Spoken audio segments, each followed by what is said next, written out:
বেলালকে এত পরিমাণ আঘাত চালাইল রে,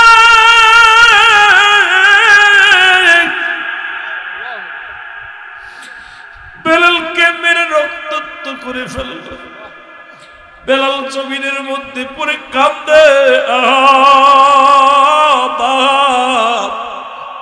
ও আমার আল্লাহ, ও আমার আল্লাহ। বেলালের কান্না দেখে আকাশ জমিন বাড়ি হয়ে গেছে। নিষ্ঠুর উমায়ার বাইরের দিলে কোনো দয়া নাই, মায়া নাই।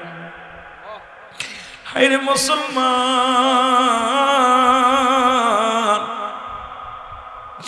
আজকে গোটা বিশ্বের বুকে মুসলমানের রক্ত নিয়ে খেলা করে। ও মুসলিমেরা, আজকে তোদের দিলে কি মায়া নাই?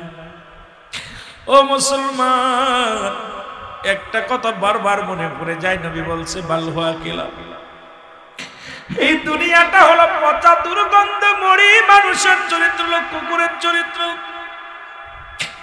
আজকে কুকুর যেমন মরি পাইলে খুশি হয়, সারা পৃথিবীর মুসলমান এখন সম্পদের পাগল, টাকা দিয়ে কিনে নেয় মুসলমানদেরকে। আজকে আমার কিনেছে, মুখ বন্ধ করে দেয়, আপনাকে মুখ বন্ধ করে দিছে। আজকে ইসরায়েলের অসভ্য মানুষ, মুসলমান আমেরিকার অসভ্য মানুষগুলো আজকে মুসলমানদের মাথা যারা তাদেরকে কিনে নিছে, খেলার পুতুল বানায় ফেলেছে। আজকে বড় বড় মন্ত্রণালয়ের মধ্যে তাদের রাজত্বই চলে, সব জায়গায় তাদের রাজত্বই চলে। আরে মুসলমান একদিন মাথা উঁচু করে দাঁড়াইবে, ভয়ের কোনো কারণ নাই। আমরা হার মানতে রাজি নাই, জীবন দিতে রাজি, ইমান দিতে রাজি নয়। মুসলমান রক্ত দিতে রাজি, মুসলমান জীবনের পরোয়া করে না, মুসলমান ইমানের পরোয়া করে। ওরে খাঁটি ইমানদার যিনি, তারে কিনা যায় না। খাঁটি ইমানদার যিনি, তারে সমাজে চিনা যায় না। এই পাগলগুলো আমার মাওলার পাগল, আমার আল্লাহর পাগল, দিনের পাগল, মদিনা আলার পাগল। আজকে আমরা নামদারি মুসলমান। যে কথা বলতেছিলাম, বাল হুয়া কিলা, নবী বলছে এই দুনিয়াটা পচা দুর্গন্ধ মরি। মানুষের চরিত্র হলো কুকুরের চরিত্র। কুকুর যেমন মরি পাইলে খুশি হয়, সে তার জাতি ভাইকে ভাগ দিতে রাজি নয়। যদি আপনাদের এই বাইজিতপুরের জমিনে মুসলমান শুনে নাও, এই নিতার কান্দের জমিনে, দড়িকান্দের জমিনে একটা গরু মরে যায়, এই গরুটা যদি একটা কুকুর টের পায়, ও সামনে নিয়ে বসে থাকবে, কাউকে ভাগ দিবে না, অন্য কুকুরে তাড়ায়া দিবে, ওর যাইতে বাইরে খাইতে দিবে না। মরি শুধু কুকুরে খায় না। নবীজির কথাগুলো শোনো, আমার বানোয়াট কোনো গল্প না, কোরআন হাদিসের কথাগুলো শোনো। নবী বলছে শুধু মুসলমান শোনো, মরি শুধু কুকুরে খায় না, মরি খায় অন্যান্য প্রাণীরা খায়। যেমন কাক একটা সংগঠিত প্রাণী, কাক যদি শুনতে পায় দড়িকান্দের জমিনে একটা মরি পড়ছে, ওই কাক সমস্ত কাককে খবর দেয়। যত বাইজিতপুরের কাকগুলো আছে একত্রিত হইয়া, কেউ লেজ খায়, কেউ পেট খায়, কেউ চোখ খায়, কেউ মাথা খায়। কাকের চক্ষু লজ্জা আছে, কুকুরের চক্ষু লজ্জা নাই।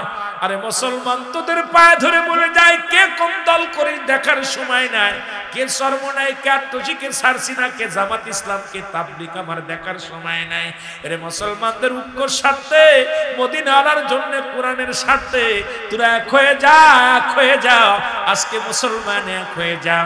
ওই মুসলিম জাতি যদি কাকের মতো সংগঠিত হয়, পৃথিবীর বাতিল শক্তি চিরতরে পালায়া যাবে। জোরে বলেন ঠিক কিনা? বেলালকে ডেকে আনা হলো, বেলাল, বেলালকে ডেকে আনা হলো, উমাইয়ার দরবারে ডেকে আনা হলো। উমাইয়া জিগায়, বেলাল তুমি নাকি নতুন কোন কবিতা পড়েছ, কোন নতুন কোন কবিতা আবৃত্তি করেছ? বলে হুজুর না, আমি যে কবিতা পড়েছি এই কবিতা ছাড়া কোনো পথ নাই। কি কবিতা? হুজুর বেলাল রে জিগায়, তোরে খাওয়াই কে? আমার খাওয়াই আল্লাহ। সুবহানাল্লাহ বলেন। উমাইয়া জিগায়, বেলাল তোরে খাওয়াই কে? খাওয়াই কে? পড়াই কে? বেলাল তোরে করাই করছে কে? কয় তুমি। বেলাল ডাক দে কয়, উমাইয়া কয় না বেলাল না, আমি তোর মালিক, আমি তোর সব। তোর খোদা তোর কিচ্ছু নয়, সব কিছুর মালিক হলাম আমি। বেলাল কয় উমাইয়া রে আপনার মালিক কে? কয় আমার মালিক আমি নিজে। উমাইয়া কয় বলে, উমাইয়া কয় বেলাল আমি হলাম আমার মালিক আমি নিজে। বেলাল বলে না না, লা ইলাহা ইল্লাল্লাহু মুহাম্মাদুর রাসূলুল্লাহ। জোরে জোরে চিল্লায় বলা যাবে না সাল্লাল্লাহু আলাইহি ওয়াসাল্লাম? জোরে জোরে চিল্লায় একবার বলেন আল্লাহু আকবার। হযরত বেলাল রাদিয়াল্লাহু তাআলা কালেমার জন্য পাগল হয়ে গেলেন। উমাইয়া কয় ছেড়ে দাও ছেড়ে দাও, এটা যদি না ছাড়ো আজ থেকে খাবার বন্ধ। বেলালের খাবার বন্ধ হয়ে গেল। বেলাল বলে কালেমা পড়ার কারণে যদি খাবার বন্ধ হয়ে যায়, এই পৃথিবীর মধ্যে খানার প্রয়োজন নাই। খানা বন্ধ হয়ে গেল, কিন্তু জবান দিয়ে আরো জোরে জোরে কালেমা পড়ে। দেখেছিলাম মিয়ানমারের মধ্যে 500 কোরআনের পাখি। আজকে এখানে আপনাদের এফজোখানার অনেক ছাত্র ভাইয়েরা আছে। ওই 500 কোরআনের পাখিকে বুকের মধ্যে কোরআনটা চেপে ধরেছে, বুকের মধ্যেই ভাবে চেপে ধরেছে। এই বাজান মুসলমান সুসির ওই চেলা শূন্য বেঈমানের দলেরা ডাকতে বলতেছিল, এ মুসলমান শোনো, তোমরা কোরআন ছেড়ে দাও, যদি জীবন দিবা নাকি কোরআন দিবা? ছোট ছোট কোরআনের পাখিগুলো বলেছিল, এই জীবন দিলে জীবন পাবো, কোরআন দিলে কোরআন পাবো না। এই কোরআনের ইজ্জত, কোরআনের মান বাঁচাইতে আমরা জীবন দিতে রাজি। ওই মিয়ানমারের 500 কোরআনের পাখিকে কোরআন বুকের মধ্যে চেপে ধরে আছে। একটা চিৎকার মেরে পাখিগুলো বলেছিল আল্লাহু আকবার। জোরে জোরে চিল্লায় বলা যাবে না মারহাবা। ও মুসলমান দাঁড়াও দেখি, সাথে নিয়ে যাও কোরআন খানি। বলো ও মুসলমান সাথে নিয়ে যাও কোরআন খানি। বলো সাথে নিয়ে যাও। ঘোর বিপদে অন্ধকারে, ঘোর বিপদে অন্ধকারে, কুরআনি হবে তোমার আলোর বাতি। ও মুসলমান দাঁড়াও দেখি, সাথে নিয়ে যাও কোরআন খানি। বলো সাথে নিয়ে। শুধু তাই নাই মুসলমান, কোথায় কয়েকটা রাষ্ট্রের মধ্যে দেখলাম তৎকালীন জামানায় যা হয়েছিল, রাসূলের জামানায় দেখে দেখে কাফের বেঈমানেরা কোরআনের পাখিগুলো মেরে ফেলা শুরু করলো। যে কোরআন যদি না থাকে মানুষ সত্য পথ ভুলে যাবে, সঠিক পথ ভুলে যাবে। আজকে আপনাদের কোরআনের মাহফিল, এখানে কোরআনের মাদ্রাসা এফজোখানা, কিছু ওই শ্রেণীর যারা আছে তারা কোনোদিন এই কোরআনের মাদ্রাসা প্রতিষ্ঠা হতে হয়ে যাক মানবে না। এই কোরআনের মাদ্রাসা চলুক এটা মানবে না। কারণ ওদের রক্তেই যাদের গড়া, তারা প্রতিনিয়ত কোরআনকে শেষ করে দেওয়ার পায়ে তারা চলায়। জোরে বলেন ঠিক কিনা? এ ভাইরা আমার, বন্ধুরা আমার, শুধু তাই নয়, অন্যান্য রাষ্ট্রের মধ্যে দেখেছি অসংখ্য কোরআনের পাখিগুলো তাদেরকে বন্দুকের নালের সামনে ধরে বলেছে ছেড়ে দাও, কোরআন ছেড়ে দাও, নাই জীবন দিয়ে দাও। কোরআনের পাখিগুলো বলছে না না, জীবন দিলে জান্নাত পাবো, কোরআন ছাড়লে জাহান্নামে যাব। জীবন যদি দেয়া যায় আল্লাহর জান্নাত অপেক্ষা করে, আল্লাহ অপেক্ষা করে। আল্লাহ নিজে বলে উইদাতুলিল মুমিনিন, আল্লাহ কয় মুমিনদের জন্য, মুত্তাকিনদের জন্য প্রস্তুতি করে রাখছি জামিয়াটাটা জান্নাত। ওই জান্নাতি পাখিগুলো বলতেছিল আমরা জীবন দিয়া দেব, জীবন দিলে জান্নাত পাবো, কোরআন ছেড়ে দিলে জাহান্নামে যাব। আমরা জীবন দিতে রাজি, কোরআন ছাড়তে রাজি নাই। আমি আপনাদের কাছেও বলতে চাই, আজ থেকে কোরআনকে ভালোবাসতে রাজি আছেন কিনা? একটু জোরে জোরে চিল্লায় বলা যাবে না আল্লাহু আকবার।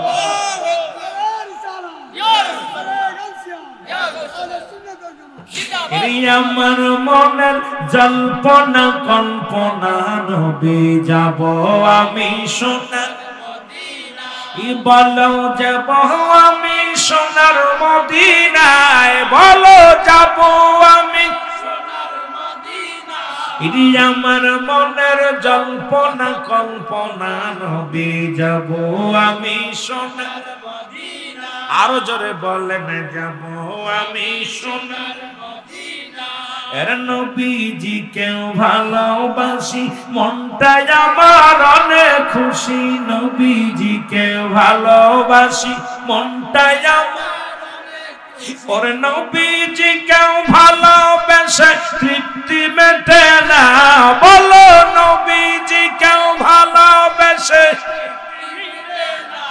না গো যাব আমি সোনা সবাই বলেন না যাব আমি সোনার মদিনায় আমার মনের জল্পনা কল্পনা নবী যাব আমি সোনার মদিনায় যাব আমি সোনার মদিনায় বলো যাব আমি সোনার মদিনায় আমার মনের জল্পনা কল্পনা নবী যাব আমি সোনার নবীর প্রেমে এত মধু জাগিলে মনে হয় মধু নবীর প্রেমে এত জাদু ডাকিলে মনে হয় মধু এই মধু কোথাও মেলে না বলো এই মধু কোথাও মেলে না গো যাব আমি সোনার মদিনায় আরো জোরে বলেন যাব আমি সোনার আমার মনের জল্পনা কল্পনা নবী যাব আমি সোনার মদিনায় এর বাইজিতপুর বাঁশির যত গোনা মাফ করে দাও মাবুদ মওলা দোয়াত বাইজিতপুর বাঁশির যত গোনা মাফ করে দাও মাবুদ মওলা মাফ করে দাও নবীর ওসিলায় বলো মাফ করে দাও নবী লাই গো যাব মোরা সোনার মদিনায় আরো জোরে বলেন যাব আমি সোনার মদিনায় আমার মনের জল্পনা কল্পনা নবী যাব আমি সোনার মদিনায় মারহাবা ভালো লাগে না ভালো লাগে একটু মহব্বতের সঙ্গে দুরূদ শরীফ পড়েন আল্লাহুম্মা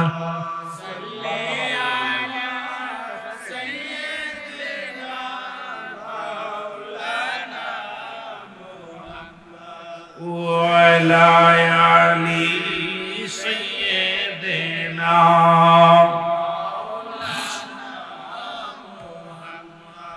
এ দুনিয়ার মুসলমান গভীর মনোযোগ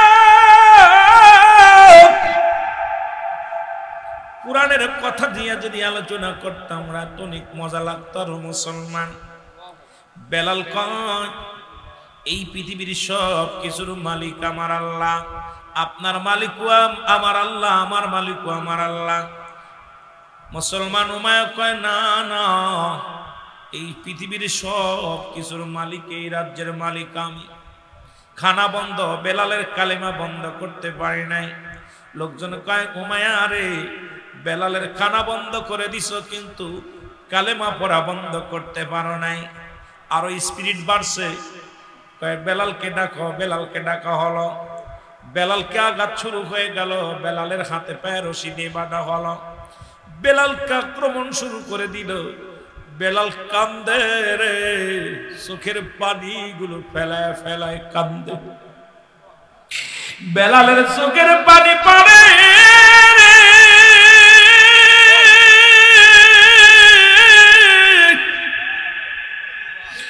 বেলাল জমিনের মধ্যে লুটায় কান্দার বলে আমার আল্লাহ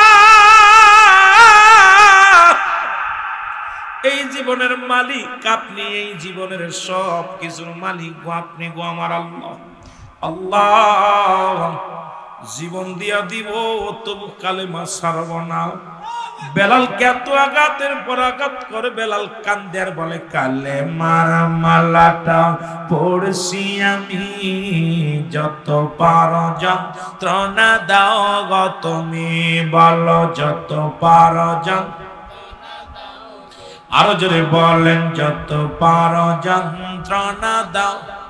আরো জোরে বলেন কালেমার মালাটা পড়ছি আমি, যত পারো আরো জোরে বলেন না, যত পারো যন্ত্রণা দাও গো তুমি, এই মানি না হার যে মানি না হার যে মানি না, হায়াত মৌতের মালিক তুমি, কালেমার মালাটা পড়ছি আমি, যত পারো আরো জোরে বলেন যত পারো এ রহিম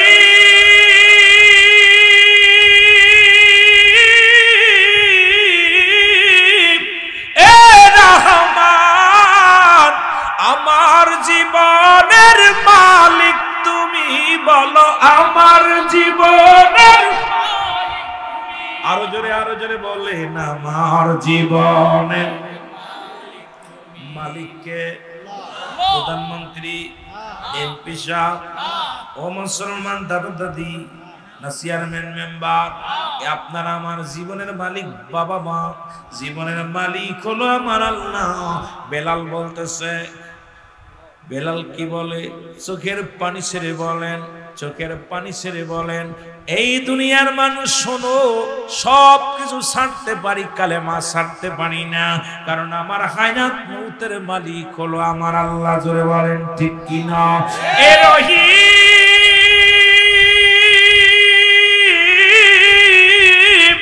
এ রহমান, আমার জীবনের মালিক তুমি, বলো আমার জীবনের মালিক। এই কালেমার মালাটা পড়ছি আমি, যত পারো যন্ত্রণা দাও। আরো জোরে বলেন যত পারো। এই মানি না হার যে মানি না হায়াত মউতের মালিক তুমি, কালেমার মালাটা। জবান দিয়া জোরে, এই কালেমার মালাটা পড়ছি আমি, যত পারো যন্ত্রণা দাও গো তুমি, বলো যত পারো। মানি না হার যে মানি না হার যে মানি না, হায়াত মউতের মালিক তুমি, কালেমার মালাটা। যত পারো যন্ত্রণা দাও গো তুমি, বলো যত পারো। এ দুনিয়ার মুসলমান শোনো না, বেলালকে এত পরিমাণ আঘাত চালাইল রে,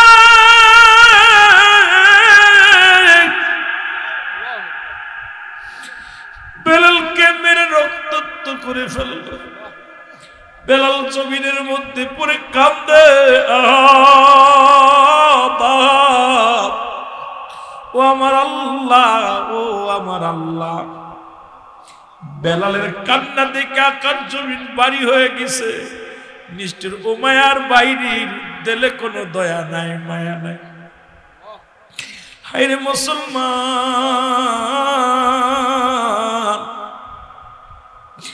আজকে গোটা বিশ্বের বুকে মুসলমানের রক্ত নিয়ে খেলা করে। ও মুসলিমেরা, আজকে তোদের দিলে কি মায়া নাই? ও মুসলমান, একটা কথা বারবার মনে পড়ে যায়, নবী বলছে বাল হুয়া কিলা, এই দুনিয়াটা হলো পচা দুর্গন্ধ মরি মানুষের চরিত্র হলো কুকুরের চরিত্র। আজকে কুকুর যেমন মরি পাইলে খুশি হয়, সারা পৃথিবীর মুসলমান এখন সম্পদের পাগল, টাকা দিয়ে কিনে নেয় মুসলমানদেরকে। আজকে আমারে কিনেছে, মুখ বন্ধ করে দেয়, আপনাকে মুখ বন্ধ করে দিছে। আজকে ইসরায়েলের অসভ্য মানুষ, মুসলমান আমেরিকার অসভ্য মানুষগুলো আজকে মুসলমানদের মাথা যারা তাদেরকে কিনে নিছে, খেলার পুতুল বানায় ফেলেছে। আজকে বড় বড় মন্ত্রণালয়ের মধ্যে তাদের রাজত্বই চলে, সব জায়গা তাদের রাজত্বই চলে। আরে মুসলমান একদিন মাথা উঁচু করে দাঁড়াইবে, ভয়ের কোনো কারণ নাই। আমরা হার মানতে রাজি নাই, জীবন দিতে রাজি, ইমান দিতে রাজি নয়। মুসলমান রক্ত দিতে রাজি, মুসলমান জীবনের পরোয়া করে না, মুসলমান ইমানের পরোয়া করে। ওরে খাঁটি ইমানদার যিনি তারে কিনা যায় না, খাঁটি ইমানদার যিনি তারে সমাজে চিনা যায় না। এই পাগলগুলো আমার মাওলার পাগল, আমার আল্লাহর পাগল, দিনের পাগল, মদিনা আলার পাগল। আজকে আমরা নামদারি মুসলমান, যে কথা বলতেছিলাম বাল হুয়া খেলাফ। নবী বলছে এই দুনিয়াটা পচা দুর্গন্ধ মরি, মানুষের চরিত্র হলো কুকুরের চরিত্র। কুকুর যেমন মরি পাইলে খুশি হয়, সে তার জাতি ভাইকে ভাগ দিতে রাজি নয়। যদি আপনাদের এই বাইজিতপুরের জমিনে মুসলমান শুনে নাও, এই নিতার কান্দের জমিনে, দড়িকান্দের জমিনে একটা গরু মরে যায়, এই গরুটা যদি একটা কুকুর টের পায়, ও সামনে নিয়ে বসে থাকবে, কাউকে ভাগ দিবে না, অন্য কুকুরে তাড়ায়া দিবে, ওর যাইতে বাইরে খাইতে দিবে না। মরি শুধু কুকুরে খায় না। নবীজির কথাগুলো শোনো, আমার বানোয়াট কোন গল্প না, কোরআন হাদিসের কথাগুলো শোনো। নবী বলছে শুধু মুসলমান শোনো, মরি শুধু কুকুরে খায় না, মরি খায় অন্যান্য প্রাণীরা খায়। যেমন কাক একটা সংগঠিত প্রাণী, কাক যদি শুনতে পায় এই দড়িকান্দের জমিনে একটা মরি পড়ছে, ওই কাক সমস্ত কাককে খবর দেয়। যত বাইজিতপুরের কাকগুলো আছে একত্রিত হইয়া, কেউ লেজ খায়, কেউ পেট খায়, কেউ চোখ খায়, কেউ মাথা খায়। কাকের চক্ষু লজ্জা আছে, কুকুরের চক্ষু লজ্জা নাই।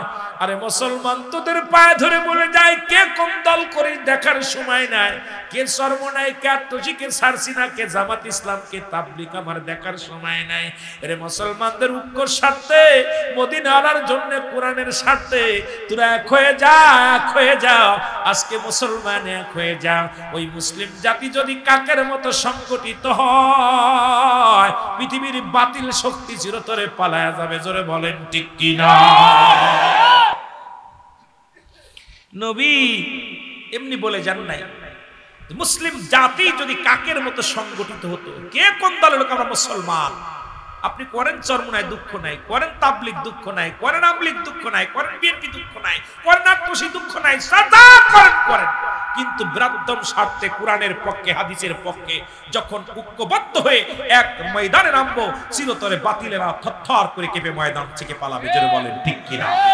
কিন্তু আমাদের অবস্থা চিন্তা করি, ওর জামাত ইসলাম করে বসাইছে বসাক, ও আমলিগ করে বসাক, ও বিএনপি করে বসাক, ও চরমনায় বসাক, ও আট্টসি বসাক। কিন্তু একজন আর একজনের এই কুকুরের স্বভাব, নবীজি বলছে কুকুরের স্বভাব পরিত্যাগ করতে হবে। মুসলিম সমাজ তোমাদের ঐক্যবদ্ধ হতে হবে, কাকের মতো সংগঠিত হতে হবে। কষ্ট পাচ্ছেন আপনারা? কষ্ট পাচ্ছেন? আজকে দাড়ি নিয়ে, মারামারি নিয়ে ইহুদি খ্রিস্টানরা দেখে, কেউ বলছে ফাড়া পাঞ্জাবি, কেউ কয় গোল পাঞ্জাবি, কেউ বলতেছে আপনার ওই লম্বা টুপি, কেউ বলতেছে সোহ টুপি, কেউ কয় 7.5 হাত পাগড়ি, কেউ কয় 14 হাত পাগড়ি, কেউ কয় মিসাক কর, কেউ কয় বিরাস কর, কেউ কয় লম্বা দাড়ি বানা, কেউ কয় খাটো দাড়ি বানা। আমরা দিক দাড়ি টুপি নিয়ে মারামারি শুরু করছি, এদিকে ইহুদি খ্রিস্টান নেসারারা মুসলমানদের রক্ত নিয়ে খেলা করে। জোরে বলেন ঠিক কিনা? আরো জোরে বলেন ঠিক কিনা? হয়তো আমার কথায় অনেকে কষ্ট পাইতে পারে। আমি কারোর বিপক্ষে কথা বলি না, কারোর পক্ষ কথা বলি না। যদি তাতে কেউ বেঁধে যায়, কষ্ট পায়, কিচ্ছু যায় আসে না। কে কষ্ট পেল আর কে পেল না, আমার কিচ্ছু আসে যায় না। আমাদের বৃহত্তম স্বার্থে, মুসলমানদের ঐক্যবদ্ধতে, কোরআন হাদিসের সম্মান ইজ্জত বাঁচানোর জন্য আমাদের ঐক্যবদ্ধের বিকল্প নাই। জোরে বলেন ঠিক কিনা? আরো জোরে বলেন ঠিক কিনা? ঐক্যবদ্ধ হইতে রাজি আছেন? আরো জোরে বলেন রাজি আছেন? বাবা, মুসলমান বেশি হওয়া লাগবে না। ওই 313 জন বদর প্রান্তের ওই সাহাবীদের দরকার। এই আপনাদের বাইজিতপুরে 1 লক্ষ মুসলমানের দরকার নাই, এর ভিতর থেকে ওই 313 জনের দরকার। এ মুসলমান, বদর প্রান্তরে 313 জন সৈন্য ছিল, ওদিকে 1000 সৈন্য ছিল। ওই 313 জনের তাকবীর, 313 জনের ঈমানি শক্তি দেখে 1000 বেঈমান পালিয়ে গিয়েছিল। বাইজিতপুরের জমিনে ওই 313 জনকে পাইলে ইনশাআল্লাহ চিরতরে বাতিলেরা পালিয়ে যাবে। জোরে বলেন ঠিক কিনা? সেই 313 জনকে খোঁজার দরকার। 313 জনকে ঈমান চোর যারা, তাদের অন্তরে ভালো লাগবে না। এই সমস্ত আলোচনা শুনলে ঈমান চোরদের কলিজার মধ্যে লাগে। বিপক্ষে কথা বলতে আসি না, এই পক্ষেও আমি আত্মশীর বক্তা। একমাত্র বাংলাদেশের রুহুল আমিন সিদ্দিকী আত্মশীর বক্তা, হক কথা বলে আলোচনা করে। আমি গুনাহগার, কখনো কাউকে ছাড় দিয়ে কথা বলি না। তাতে আমার যে হয় হোক, কিচ্ছু যায় আসে না। কারণ আমার পীর আমাকে হক কথা বলার শিক্ষা দিছে। আমি আইসবো খালি আত্মশী হয়ে যাবো, এই স্বভাব আমার ভিতর নাই। আমি আইবো, আমাদের দেশে এখন চরমুনা তাইলে চরমুনার ওয়াজ, জামাত আসলে জামাতের ওয়াজ, তাবলিগ আলী তাবলিগের ওয়াজ, বিএনপি আলী বিএনপির জামাত। এ হলো কি, যখন মাঠে ময়দানে আসবেন, আল্লাহর রাস্তায় সমস্ত বক্তাদেরকে আমি বলবো যে আপনি সমাজ জাতিকে বাঁচানোর জন্য আলোচনা করবেন, নিজের পক্ষের জন্য না।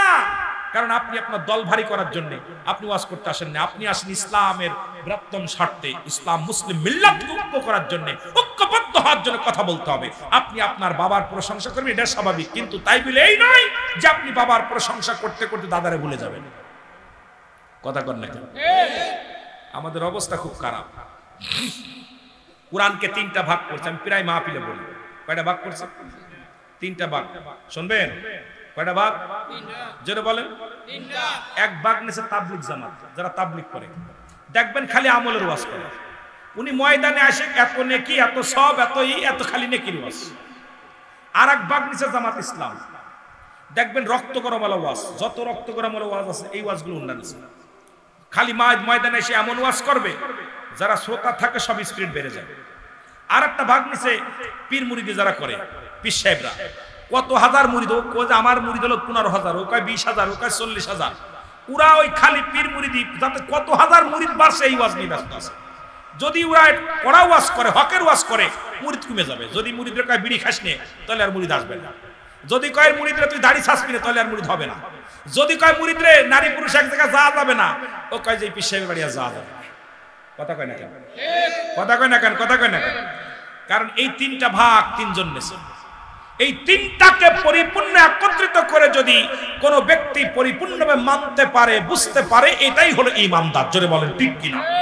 আপনি কিছু মানবেন, কিছু মানবেন না। কোরআনের কিছু আয়াত মানবেন, কিছু মানবেন না। আমি 3টা ভাগ করে দিই, দেখেন এই 3টা ভাগের উপরে দেখবেন রিসার্চ করে। যারা পীর সাহেব, কোনটা ওই যেটা মুরিদ বাড়ে, যেটা সে কথা বলে সেই ওয়াজ খালি করে। মুরিদ কোন কাজ করলে বাড়বে? কিন্তু মুরিদকে কি আপনি পীরের খাসলাত ধরতে হবে। এখন আপনার মুরিদ যখন, যিনি মুরিদ হবে, তাকে আগে পীরের খাসলাত ধরতে হবে। পীর যদি তাহাজ্জুদের নামাজ পড়ে, আপনাকে পড়তে হবে। পীরের দাড়ি আছে, টুপি আছে, আপনার থাকা লাগবে। পীরে এখন অধিকাংশ জায়গা দেয় পীরও বিড়ি খায়, মুরিদও বিড়ি খায়, আছে না? কথা কন না? আল্লাহর রাস্তে কবনে নাম কবন, আমিও পীর মুরিদি করি। কিন্তু এমন এমন পীর আছে আপনাদের আশপাশের জেলায়, দেই পীর সাহেবরে বিড়ি প্যাকেট বকশিশ দেয়। একদিন ওয়াজে গেছে, হুজুরের পাশে বসে আছি, এখন বেনসন সিগারেট মানে 30-35 প্যাকেট, মুরিদ খালি বেনসন প্যাকেট হাতের মধ্যে, আর হুজুর খালি সুমা দেয়, কাম সারছে। তখন আমি বইয়ে একটা গজল গাইছিলাম, আপনারা সবাই মনে শুনছেন, যে কবরেতে আগুন পাবি, বিড়ি পাবি না, খারে জম্মের খাওয়া যত খাবি খা, কবরেতে আগুন পাবি, বিড়ি পাবি না, ফেরেশতারা খায় না ঘুষ, থাকিবে না তোর যে হুশ, আগুন দিবে কবরে, তোর জান মারিবে ধরে, সারা পাবি না, কবরেতে আগুন পাবি, বিড়ি পাবি না। এই শব্দে মনটা বেজা। কথা বুঝলেন? রাগ করেন আপনারা? রাগ করেন? আমি কি হাসা কথা কইছি না খারাপ কথা কইছি? কবরে আগুন পাওয়া যাবে, বিড়ি পাওয়া যাবে। এরা কামেল নয়। কামেল পীর চিনার জন্য একজন পীর সাহেবের ভিতরে 9টা গুণাগুণ থাকবে। এই 9টা গুণের একটা গুণ যদি তার ভিতরে না থাকে, সে নাকেস। ওর দ্বারা দুনিয়াতেও কামিয়াব হবেন না, আখিরাতেও কামিয়াব হবেন না। 9টা গুণের একটা গুণ যদি তার ভিতরে না থাকে। এখন কামেল চিনার জন্য আপনার এই দুনিয়ার মধ্যে ঘুরতে হবে, বিচারণ করতে হবে কোনটা কামেল পীর, কোনটা নাকেস পীর। আমার দেশে এখন যেভাবে নাকেস পীর বাড়ছে, এর দ্বারা আমাদের সাধারণ পাবলিককে বিভ্রান্তি করতেছে। জোরে কোন ঠিক কি? আর এই সমস্ত পীরের দরবারে ওই যে মানুষ কয় আমরা মাজার পূজা করি, আসলে পূজা করি না, মাজার জিয়ারত করি। কিন্তু ওরা করে আপনার দুর্গা পূজা, আমরা করি দরগা পূজা। ঠিক কিনা? ঠিক কিনা? এগুলোর জন্য আমাদের দুর্নাম হচ্ছে, এগুলোর জন্য আমাদের দুর্নাম হচ্ছে। প্রকৃত আহলে সুন্নাত ওয়াল জামাত যারা করে, রাসূলুল্লাহ সৈনিক যারা, এরা কখনো ওই সমস্ত হারাম কাজে লিপ্ত হতে পারে। যারা বলেন ঠিক কিনা? নামাজ নাই, রোজা নাই, দেখা যায় দেখা যায় চিন্তা করে যার নাজাত পেয়ে যাবো। না বাবা, আমি অনুরোধ করবো, এই জন্য আপনাদেরকে বলবো আমাদেরকে কামেল পীর চিনতে হবে। আর কামেল পীর চিনে এখন যদি আমি বৈশিষ্ট্যগুলো বলি অনেকে কষ্ট পাবেন। কামেল পীরের বৈশিষ্ট্যগুলো বললে আপনারা কষ্ট পাবেন। যদি আমার কাছ থেকে একটু ফোনের মাধ্যমে না হলে একটু জেনে নিন। আমি কামেল পীরের বৈশিষ্ট্যগুলো একদিন বলবো।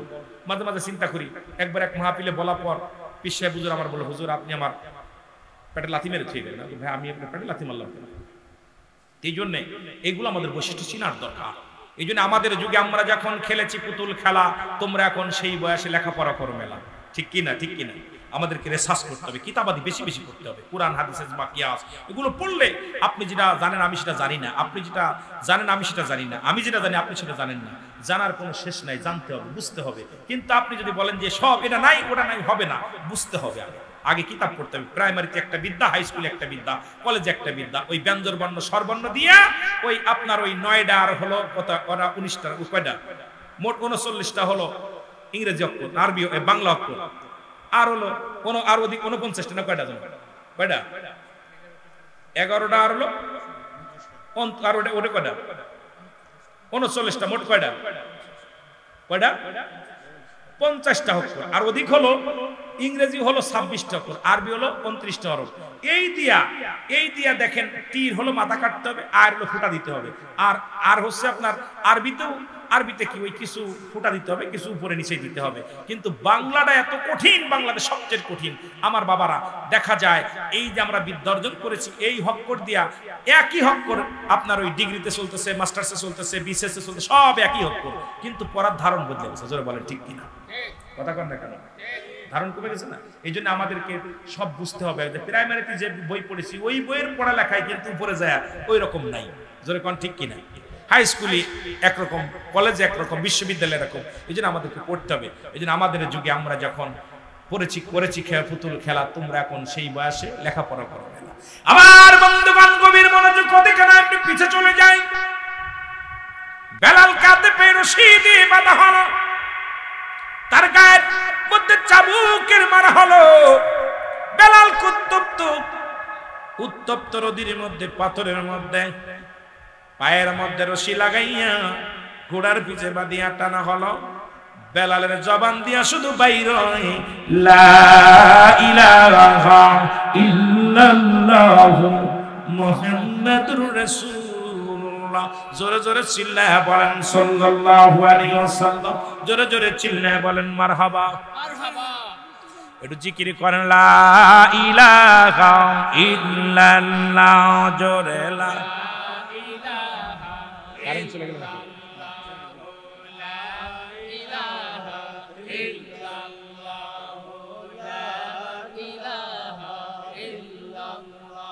আরো জোরে এ মোহব্বতে লা ইলাহা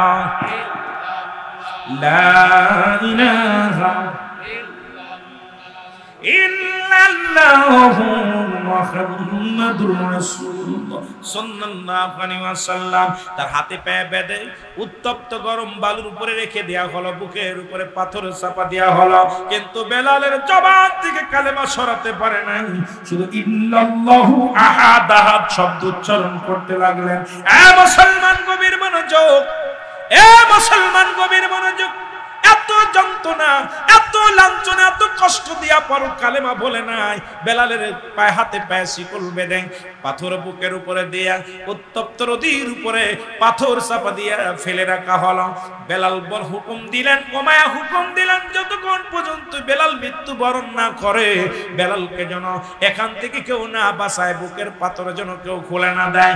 মুসলমান শুনে নাও, এইরকম রেখে দিলেন বেলালকে। একদিন ধরে ওরকম সকাল থেকে সন্ধ্যা পর্যন্ত, দুপুর গড়িয়ে গেল, বিকেল হয়ে গেল।